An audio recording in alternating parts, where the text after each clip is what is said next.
ओम नमः सिद्धेभ्यः। ओम नमः सिद्धेभ्यः। प्यारे बंधु, आज हम सभी पुनः भारत की राजधानी दिल्ली के निकट हरियाणा प्रांत सोनीपत जिला राय तहसील असावरपुर ग्राम लघु संवेशकर तीर्थ पारसनाथ जिलालय में हम प्रांगण में विराजमान हैं। भगवान महावीर स्वामी का शासन चल रहा है और भगवान महावीर स्वामी के द्वारा जो कहा गया है वही आज जिनवाणी के रूप में हमें प्राप्त है। उसी जिनवाणी का हम रसपान कर रहे हैं। यहाँ पर मूलाचार प्रदीप ग्रंथ का व्याख्यान चल रहा है। आचार्य जो सकल कीर्ति मिराज हैं वह मुनियों के 28 मूल गुणों का वह वर्णन कर रहे हैं और उन 28 मूल गुणों में जो प्रथम महाव्रत रूप जो है मूल गुण है, जिसे हम अहिंसा महाव्रत कहते हैं। अहिंसा महाव्रत का कैसे पालन हो, कैसे वह निर्दोष हम व्रत का पालन करें, उसके लिए बताया गया है कि यहाँ पर हमें षटकाय के जीवों की रक्षा करना है और षटकाय में 5 स्थावर और 1 त्रस, ऐसे वह षटकाय के जीव की रक्षा करना है। यहाँ पर पहले 5 स्थावरों के बारे में विस्तार से बताया गया। अब यहाँ पर त्रस जीवों के बारे में बताए थे कि 2 इंद्री, 3 इंद्री, चतुरिंद्री और पंचेंद्री, ये जो है त्रस जीव हैं। इन जीवों को भी बाधा कभी नहीं करनी चाहिए। इसलिए चाहिए कि जो है हम मुनियों के लिए हम चलते हैं, बैठते हैं, सोते हैं या दिन में व रात आदि में हमें कोई भी क्रिया करते हुए कोमल पिच्छिका से अथवा जीवों को देखकर जीवों पर सर्वथा दया में करना चाहिए। इस प्रकार से यहाँ कहा गया था। दूसरा जो है त्रसकाय जीवों का समारंभ करने से त्रस जीव विशिष्ट वस्तुओं को काम में लाने से अथवा त्रस जीवों की और त्रस जीवों के अंश रहने वाले जीवों की बाधा अथवा वध अवश्य होता है। इस प्रकार से यहाँ पर उसको कहा गया था। आगे बता रहे हैं कि जो मुनिराज हैं वह क्या करते हैं, तो उसके लिए बोले हैं तस्मात्रस समारंभो द्विधा योगैर्कृतादिवि योग्यो न मृत्यु पर्यंतम जिनेभ्येष धृतात्मना। आचार्य समंतभद्र स्वामी ने रत्न कर्ण श्रावकाचार में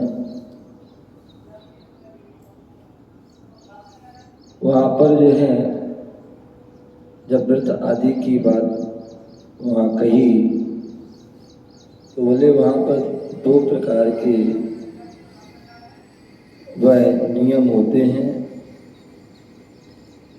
एक आजीवन का होता है और एक समय अवधि का होता है। श्रावक जो है जो भी नियम आदि देते हैं वो समय अवधि का देते हैं और मुनिराज जो हैं वह जीवन पर्यंत के लिए देते हैं। उसी बात के लिए यहाँ पर भी कह रहे हैं कि तस्मात् त्रस समारंभो द्विधा योगैक्यताद्भि योग्यो न मृत्यु पर्यंतम जिन्नभेष धृतात्मना। इसलिए जिन लिंग धारण करने वाले मुनियों को मुनिराज जो हैं वह जिनलिंग के धारी हैं। जैसा जिनेंद्र भगवान ने लिंग को धारण किया था, भेष को धारण किया था, ऐसी वह उसी जिनलिंग को मुनिराज धारण करते हैं। तो इसलिए जिनलिंग धारण करने वाले मुनियों को अपने जीवन पर्यंत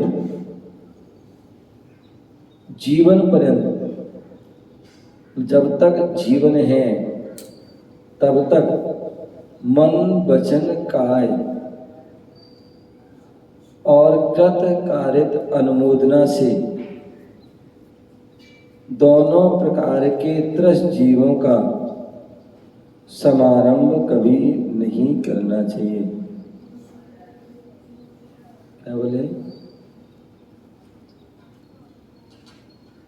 जिन लिंग को धारण करने वाले मुनियों को जीवन पर्यंत मन वचन काय कृत अनुमोदना से दोनों प्रकार के क्या नहीं करना चाहिए, दोनों प्रकार के त्रस जीवों का समारंभ नहीं करना चाहिए। तो यहाँ पर दोनों प्रकार के जो है त्रस जीव कौन से हैं? तो बोले जो त्रस जीव हैं सामान्यतः 2 इंद्री 3 इंद्री 4 इंद्री और 5 इंद्री। एक तो जो जीव हैं और इनके आश्रित भी अनेक त्रस जीव जो है रहते हैं, तो उनको भी कभी बाधा नहीं पहुंचाना चाहिए। मतलब जो त्रस जीव हैं, हम सभी त्रस जीव हैं और एक के आश्रित से और भी अनेक जीव रह सकते हैं। तो ऐसे उन सभी जीवों को क्या है, हमें समारंभ आदि कभी भी जो है ऐसे जीवों का हमें समारंभ नहीं करना चाहिए। मान लीजिए हम यहाँ पर हैं और हम सभी तरह से हैं, इसके अलावा भी और जीव हैं वो भी तरह से अभी चींटी आदि है, मक्खी मच्छर आदि है, पतंगा है, ये सब क्या है? ये भी तो क्या है? त्रस जीव है। चिड़िया है, कबूतर है, कुत्ता है, बिल्ली है, गाय है, भैंस आदि या और भी जो है मनुष्य आदि भी, ये सभी। तो ऐसे वो लें कि जो ये भी तो त्रस जीव हैं।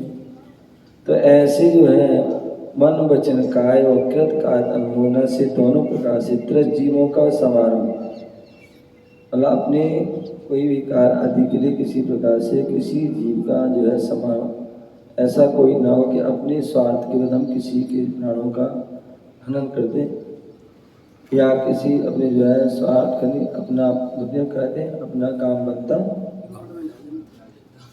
है। तो ऐसा जो है ऐसा भी हमें नहीं करना है कि हमारा काम बने बाकी किसी कुछ भी हो। तो ऐसा नहीं, यदि हम ऐसा करते हैं तो आप जो है उन त्रस जीवों को जो है क्या कर रहे हैं, कष्ट दे रहे हैं, बाधा पहुंचा रहे हैं, दुख दे रहे हैं या उनके प्राणों का भी हनन कर रहे हैं।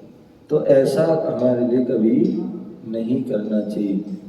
ना मुनिराज संत जन ज्ञानी जन ऐसा नहीं करते हैं। जितना हो सके सब अपना भी भला और सबका भला वह करने का प्रयास करते हैं। आगे इसके लिए और भी कह रहे हैं, नामन्यते गिनो त्रेतान यशत्र सत्त्वं गतान् बहु लिंगस्थोपि सा पापात्मा रमे घोराम भवाटमी। तो यहाँ बोले जो मुनि त्रस पर्याय को प्राप्त हुए अनेक प्रकार के जीवों को नहीं मानता है। क्या है?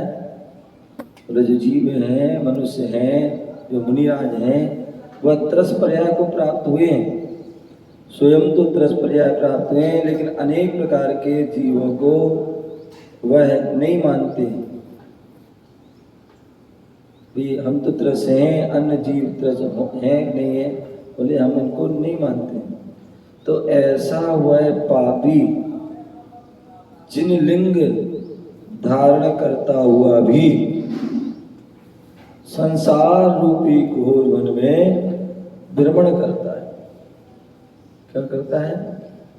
जो मुनि त्रस पर्याय को प्राप्त हुआ, अनेक प्रकार के त्रस जीवों को नहीं मान रहा है कि भैया ये त्रस जीव होते हैं, 2 इंद्री, 3 इंद्री, 4 इंद्री, 5 इंद्री, मेढक सर्प आदि जितने भी चीज़ों नहीं उनको नहीं मान रहा है, या देवों को नहीं मान रहा है, नारकियों को नहीं मान रहा। किसने देखा देवों, किसने देखा नारकियों को आदि, किसने देखा निगो दिया जीवों आदि को, है ऐसे वह नहीं मानता है।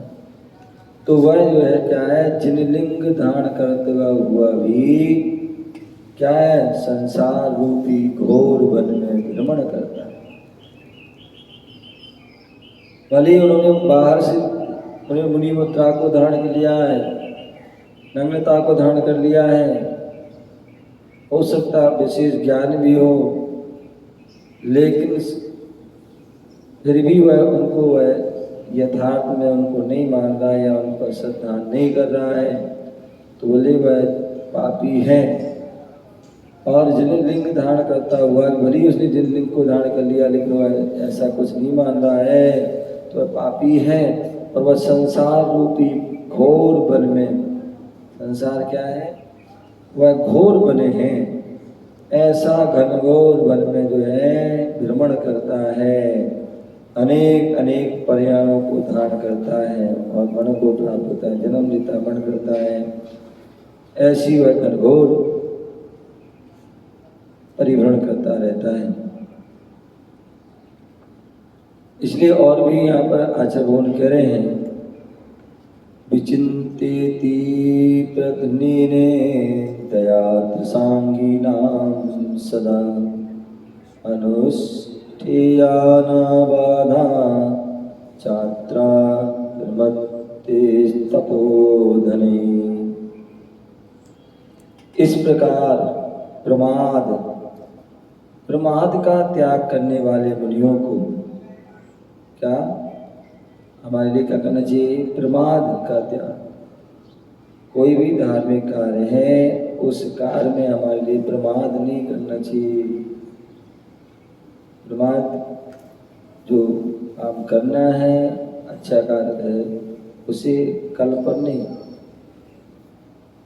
छोड़ना चाहिए। यदि धार्मिक कार्य है, हमारा उचित कार्य है, हमारा कर्तव्य है, उनको कल पर नहीं, अभी तो आज और आज ही क्या अभी उसको करना चाहिए, अथवा कल कर लेंगे, परसों कर लेंगे, अभी क्या करना है कर लेंगे। तो इस प्रकार से वह प्रमाद है। ऐसे उस प्रमाद का त्याग करने वाले मुनियों को, क्योंकि मुनिराज का जो है अप्रमत्त गुणस्थान होता है चढ़ते क्रम में, और उतरते क्रम में प्रमत्त गुणस्थान होता है। चढ़ते समय अप्रमत्त क्योंकि 7वां होता है, और उतरते गिरते समय जो है 6वां गुणस्थान आदि हो जाता है। तो इसलिए इस प्रमाद का त्याग करने वाले मुनियों को प्रयत्न पूर्वक यदि उन्हें अपने 28 मूल गुणों का पालन करना है, 28 कृति कर्म का पालन करना है, 5 समिति, 5 महाव्रत, 5 इंद्रिय निरोध, 6 आवश्यक, 7 विशेष आदि गुणों का पालन करना है, तो उसके लिए प्रमाद रहित होना पड़ेगा। तभी वह उसका जो है पालन कर पाएंगे। तो इसलिए प्रमाद का त्याग करने वाले मुनियों को प्रयत्न पूर्वक त्रस्त जीवों की दया पालनी चाहिए तथा उनकी बाधा कभी नहीं करनी चाहिए।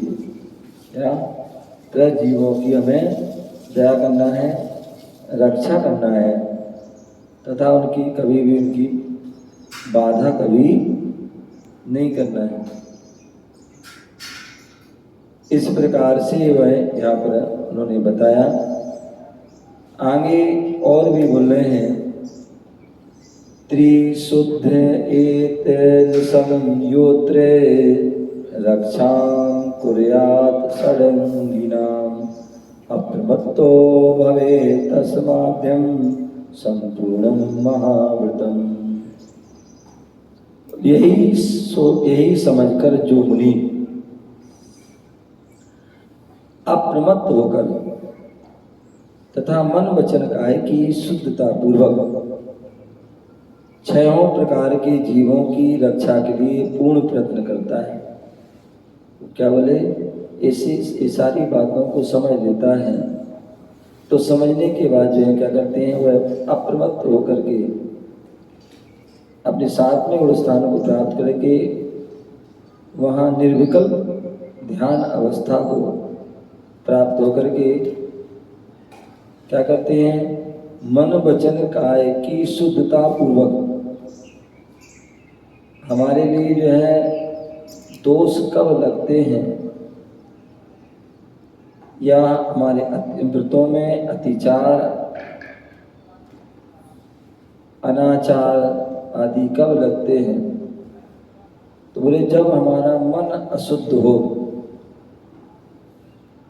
मन अशुद्ध होगा तो निश्चित ही हमारे जो है व्रतों में शुद्धता नहीं आ सकती है, व्रत भी हमारे अशुद्ध ही रहेंगे, दोष सहित होंगे। तो इसलिए हमें मन शुद्ध रखना है। हमारी सारी हमारी क्रिया है वो मन को शुद्ध रखने के लिए, या हमारे जो पूरे 28 कृतिक्रम आदि का पालन करने की प्रक्रिया है वो भी मन को शुद्ध करने के लिए ही कहेगी। या 28 मूल्यों का जो है जो रोजन कहा है, करने के लिए, पालन करने के लिए कहा है, तो उसमें भी जो है वही मन को शुद्ध करने की प्रक्रिया है। तो इसलिए बोले मन शुद्ध प्रयत्न करना चाहिए।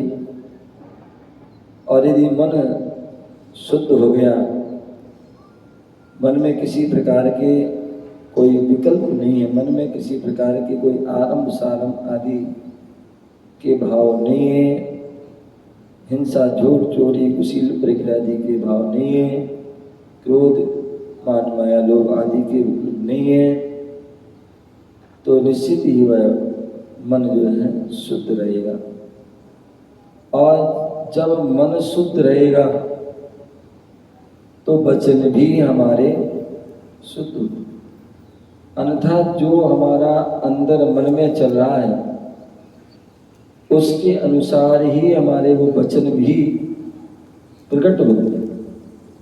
यदि हमारे मन में हिंसक भाव चल रहे हैं, मन में झूठ आदि के भाव चल रहे हैं, चोरी आदि के भाव चल रहे हैं, कुशील के भाव चल रहे हैं, परिग्रह सेवन करने के संग्रह करने के भाव चल रहे हैं, तो वैसे ही जो है हमारे वचन में भी वैसे ही वचन निकलेंगे, तत्संबंधी उन संबंधी वह वचन निकलेंगे।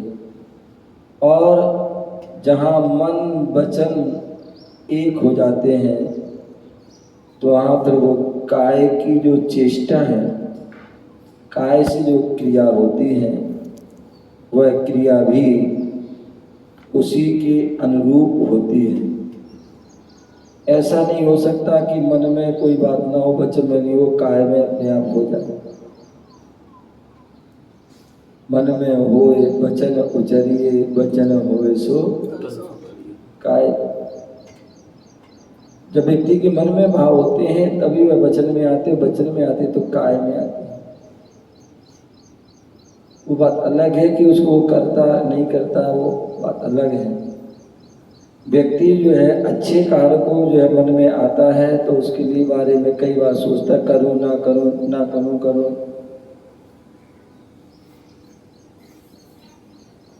और हो सकता वो नहीं भी करे। लेकिन जब हमारे मन में बुरे कार्य मन में आ जाते हैं तो वह उसके बारे में कभी नहीं जो है सोचता, करूं ना करूं ना करूं, तो कर देता है। बोलूं ना बोलूं, बोल देता है। क्योंकि ये हमारे अनादि काल से ऐसे जो है वो संस्कार है। और होना ये चाहिए कि हम मन में जो यदि बुरे भाव हैं वचन से जो हम जरूर उसको नहीं लाएं, काय से भी वो ना करें, उसको टाल दें। और जो मन में भी अच्छे भाव आते हैं तो उनको जरूर वचन बोलें और काय से भी करें। कितने कभी कभी ऐसे लोग आते हैं, उनकी बातें सुनकर के बड़ी विचित्रता होती है। बोले मुनि श्री हमारे लिए दान करना है, उसका मुहूर्त निकालना। हाँ, दान करना है, पूजा करना है, तीर्थ यात्रा करना है, कोई भी धर्म कार्य करना है, उसके लिए मुहूर्त निकालना। मैं उनसे सोचता हूँ, विचार करता कैसे रीति है। बोले दान पूजा आदि कुछ भी शुभ कार्य करना है, धर्म कार्य करना है, उसके लिए मुहूर्त की आवश्यकता नहीं है। जब आपके मन में आए तुरंत कर देना चाहिए, तुरंत कर देना। जब सोना जो है लोहा गर्म है तभी उसमें जो है घन से बाहर कर दो तो उसमें सही सेव आएगी। और लोहा ठंडा हो गया फिर तुम बाहर करोगे तो उससे कोई लाभ होने वाला नहीं है। यदि अभी आपके भाव पूजा करने के हैं तो पूजा कर लेना, कल के पर नहीं छोड़ देना, तो कल का भरोसा नहीं होता है। यदि आपके दान करने के भाव अकाल करे सो आज कर लेना और आज के अभी कर लेना, क्योंकि उसका भरोसा नहीं। क्योंकि भाव कभी स्थिर नहीं रहते, परिवर्तन हो जाते हैं और वो भाव भी क्षणिक होते हैं, चिरस्थायी नहीं होते। तो इसलिए जब भी अच्छे भाव हो तो तुरंत कर देना चाहिए, और यदि बुरे भाव हैं तो जरूर उनको जो है उन पर विचार करना चाहिए। जब कभी पाप के भाव हों, बुरे कार्य करने के भाव हों, हिंसा झूठ चोरी कुशील करने के भाव, राग द्वेष करने के भाव हों, क्रोध मान माया लोभ करने के भाव हों, तो उसके लिए जरूर जो है बोलो भैया जाओ मुनियों के पास और मुहूर्त बताओ। कि हम गुस्सा करना चाहते मुहूर्त बताओ, हिंसा करना चाहते मुहूर्त बताओ, या और भी कार्य करना चाहते उसके लिए मुहूर्त। जब मुहूर्त पूछोगे मुहूर्त पता चलेगा, उसके पहले तुम्हारे भाव। तो इसलिए यहाँ बोल रहे हैं कि यही समझकर जो मुनि अप्रमत्त होकर तथा मन वचन काय की शुद्धिता पूर्वक, तो कहने का तात्पर्य मन और वचन काय इन तीनों की जो हमें शुद्धता का ध्यान रखना है। हमारे हर समय जो है प्रयास ये हो मन शुद्ध हो, वचन शुद्ध हो और काय जो है शुद्ध हो। उन तीनों की शुद्धि के लिए जो है हमारा प्रयत्न होना चाहिए। अब वह तीनों की शुद्धि कैसे हो? आचार्य पूज्यपाद स्वामी हुए, उन्होंने क्या किया है, इन तीनों की शुद्धि के लिए विशेष रूप से 3 ग्रंथ लिखे। क्या? आचार्य पूज्यपाद स्वामी ने मन वचन काय, हमारी मन शुद्धि, वचन शुद्धि, काय शुद्धि, कैसे तीनों शुद्धि हो, तो उसके लिए उन्होंने 3 प्रकार के ग्रंथों को लिखे। बोले मन की शुद्धि कैसे हो, क्योंकि मन में तो अनेक अनेक अनेक अनेक विकल्प रहते हैं, कैसे वो निर्विकल्प हो, तो उसके लिए आचार्य भगवान ने जो है समाधि तंत्र, समाधि शतक नाम का ग्रंथ लिखा, और समाधि शतक ग्रंथ के माध्यम से उन्होंने मन को शुद्ध करने के लिए, निर्विकल्प करने के लिए उन्होंने उनमें वहाँ पर अनेक श्लोक दिए। उसी प्रकार वचन शुद्ध, वचन शुद्ध कैसे हो, क्योंकि वचन होते हैं एक शब्द से, एक मात्रा से, एक अक्षर से, एक अनुस्वार, बिंदी आदि के माध्यम से अर्थ का अनर्थ हो जाता है, अर्थ का अनर्थ हो जाता है। एक चिंता है और एक चिता है, केवल एक बिंदी मात्र है,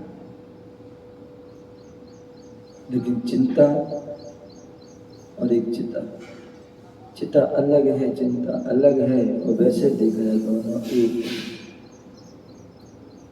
क्योंकि चिंता भी जलाती है और चिता भी जलाती है।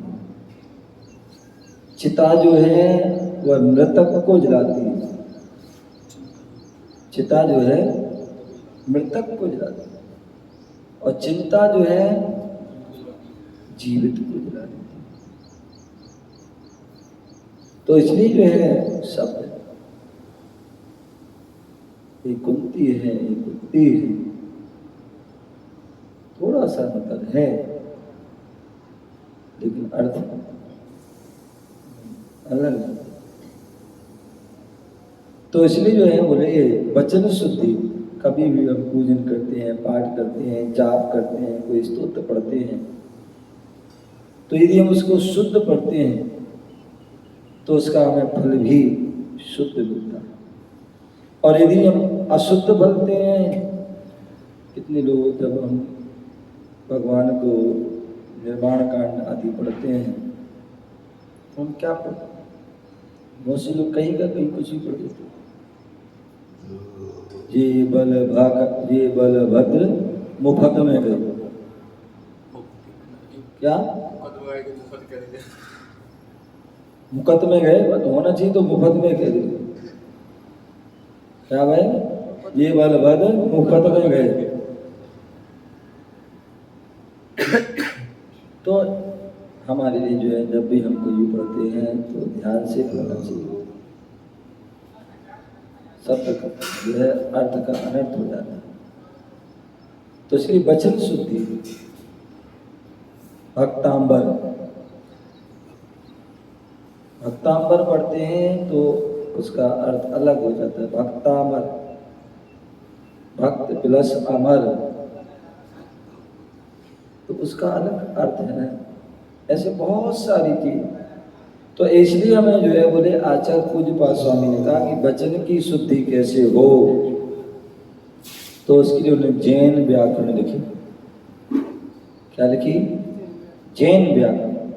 जैन व्याकरण के माध्यम से हम जो है अपने वचन की शुद्धि कर सकते हैं। आप देखिए जब व्यक्ति शिक्षा लेता है और शिक्षा में जो है जब संस्कृत का पेपर होता है,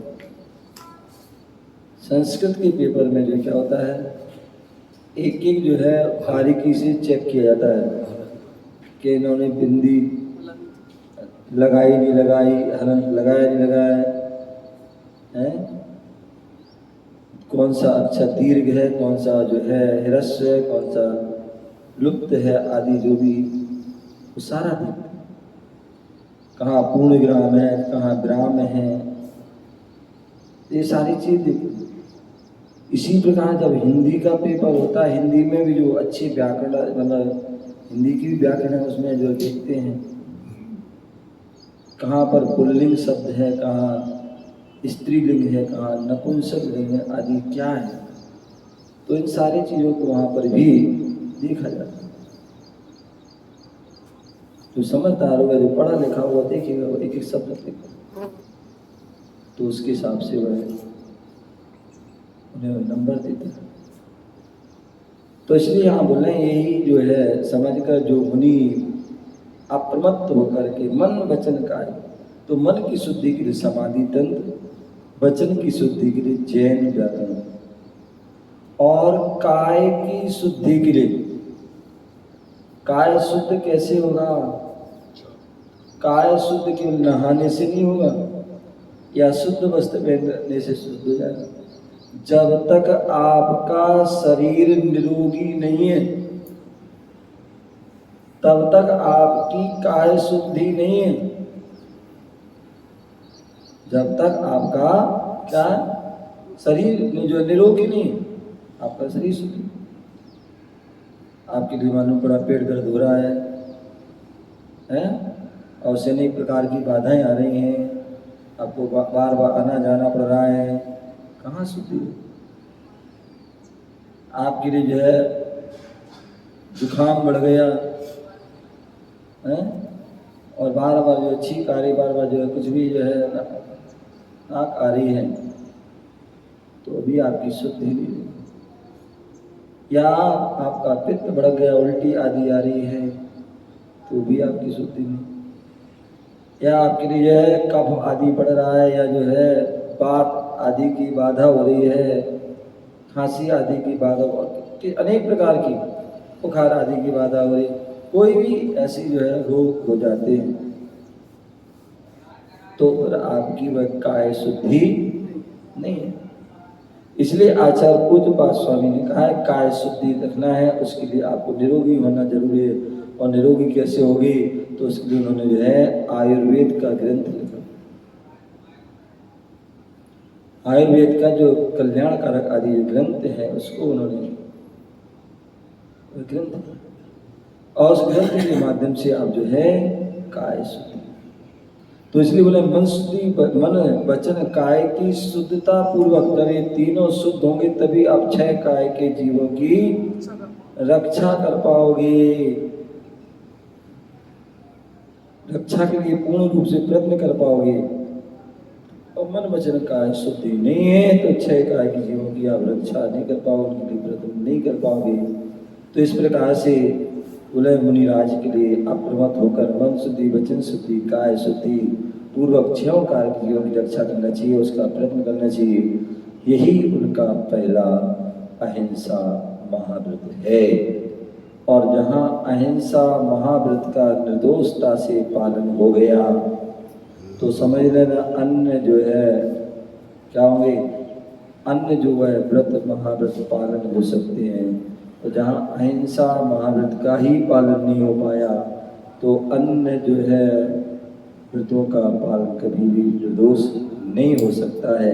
जब तक आप पहली सीढ़ी नहीं चढ़ोगे तब तक दूसरी तीसरी आदि जो है सीढ़ी को पार नहीं कर पाओगे। तो पहले हमें पहली सीढ़ी जो है चढ़ना होगा, पहली चढ़ गए तो अन्य सभी सीढ़ी चढ़ करके आप मंजिल तक पहुंच जाओगे। आपने अहिंसा महाव्रत का पालन कर लिया तो अन्य सभी महाव्रत, समिति, इंद्रिय निरोध, आवश्यक और विशेष गुण आदि का भी पालन हो पाएगा। तभी आप जो है निर्दोष व्रत का पालन करके अप्रमत्त स्थान पर पूर्ण स्थान में रह सकते हैं। और वहाँ यदि हम रह गए तो हम उसके आगे भी बढ़ सकते हैं, और यदि वहाँ नहीं रह पाए तो फिर निश्चित ही हमारा पतन होगा, हम छटने में आ जाएंगे और वहाँ पर भी नहीं संभले तो हम 5वें में आ जाएंगे, और 5 में भी नहीं संभले तो चौथे में, और चौथे में नहीं तो जो है फिर पहले तक भी आ सकते हैं। तो इसलिए हमें प्रत्येक समय अपने भावों को हमारे लिए में ध्यान रखना है, भावों को संभालना है, भावों को जो है निर्मल रखना है, परिणामों को विशुद्धि बनाए रखना है। तभी हम अपनी उन महाव्रतों का पालन कर पाएंगे, तभी हम महाव्रती कहलाएंगे, तभी हम महान कहलाएंगे, तभी हम पंच परमेष्टि की शैली में आ पाएंगे। तो हम इन सबको उपलब्धि को प्राप्त करने के लिए अपने मन वचन काय को शुद्ध रखें। व्रतों का पालन करें। ओम नमः